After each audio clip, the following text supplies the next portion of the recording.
அவியல் எப்படி செய்கிறதுன்னு பார்க்கலாமா? அடையும் அவியலும் இன்றைக்கி நான் காலையில் டிஃபனுக்கு செஞ்சுருக்கேன். மதியானம் சாப்பாட்டுக்கும் தொட்டுக்கிறேன்னா தொட்டுக்கலாம். நான் இன்றைக்கி அடைக்கு தான் செஞ்சுருக்கேன். அது எப்படி செஞ்சுருக்கேன்னு பார்க்கலாமா? அதுக்கு கேரட்டு, வாழைக்காய், மாங்காய், முருங்கைக்காய், கொத்தரங்காய், வெண்பூசணி, கத்திரிக்காய் அரிஞ்சு வச்சுருக்கேன். இப்போ எல்லாத்தையும் குக்கரில் சேர்த்து ஒரு 3 விசில் வச்சு எடுத்துகிட்டு வந்துடலாம். கொஞ்சமாக தண்ணி சேர்த்து உப்பு சேர்த்து 3 விசில் எடுத்துகிட்டு வந்துடலாம்.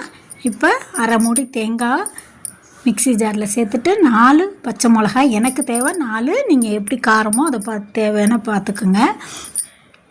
கொஞ்சம் ஜீரகம், கொஞ்சோண்டு கடுகு, ஒரு 10 சின்ன வெங்காயம், ஒரு கொத்து கருவேப்பிலை சேர்த்து நல்லா கொரப்பாக அரைச்சிட்டு வந்துடலாம்.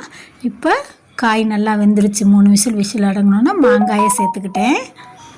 மாங்காயை சேர்த்துக்கிட்டு இப்போ நம்ம அரைச்சிட்டு வந்த அந்த விழுதையும் அதோட சேர்த்துக்கலாம். நான் கொஞ்சமாக மிக்ஸி ஜாரை கழுவி தண்ணி சேர்த்துருக்கேன். எனக்கு அடைக்கி தொட்டுக்கணும் இல்லையா, அதனால் கொஞ்சம் தளன்னு இருந்தால் தான் நல்லாயிருக்கும். சிலர் ட்ரையாகவும் வச்சுக்குவாங்க.